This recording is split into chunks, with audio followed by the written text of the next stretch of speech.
J'ai inscrit ma fille à l'auto-école. Elle se présente à 16h30 pour sa première heure de conduite, elle retrouve l'école fermée. La seule personne interlocutrice qu'elle a eue, c'est la secrétaire qui lui a annoncé qu'elle était fermée juridiquement en fait. Malheureusement, on n'avait plus rien.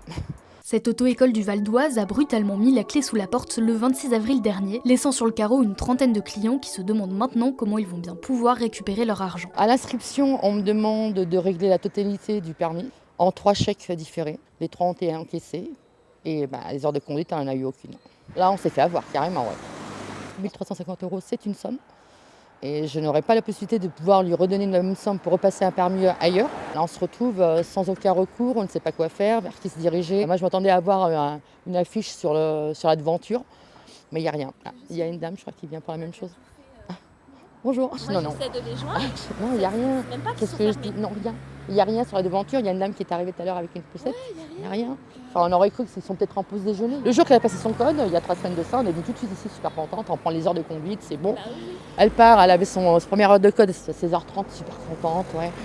16h35, elle arrive à la maison, elle est larmes aux yeux. C'est normal, c'est un coup, voilà. Moi, je vois la fille comme ça, oui. Et surtout qu'elle, elle commençait à prendre son boulot en septembre, véhiculé bien sûr. L'auto-école a dû baisser le rideau suite à une liquidation judiciaire. Depuis, la gérante, Madame L, semble avoir déserté les lieux. Malgré la fermeture, les 3 moniteurs et la secrétaire, qui sont donc en procédure de licenciement, ont décidé de tenir une permanence pour prévenir les clients. Certains continuent même à donner quelques heures de cours pour les élèves sur le point de passer leur permis. En fait, c'est les moniteurs d'eux-mêmes qui sont venus sur leur temps perso, en fait, gratuitement, on va dire, parce que ils ont été licenciés, assurer les dernières heures de certains élèves qui leur manquaient 2 voire 3 heures de conduite avant leur examen. La gérante aurait eu la moitié de leur conscience, ça aurait pu faire un peu quelque chose.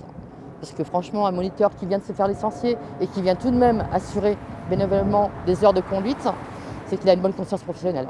C'est pas donné à tout le monde. Sentant le vent tourner, certains employés confient s'être arrangés pour stopper les inscriptions. Ils tentent maintenant de rediriger les clients lésés vers une autre auto-école. Car leur ancienne patronne en gère une deuxième, qui elle est toujours ouverte. Comme plusieurs clients, Preciosa s'est donc tournée vers elle pour tenter d'obtenir un dédommagement. Au début, elle m'a dit non, qu'elle ne pourrait rien faire parce que c'est une fermeture administrative et puis elle m'a dit j'ai plus d'argent, j'ai plus de budget. Et là, je gère une autre auto-école qui n'est pas du tout la même et je ne peux pas sortir d'argent ici pour faire payer vos heures de conduite à votre fille. Suite au fait que j'ai dit que j'étais contactée par le Parisien, et là, le discours a changé.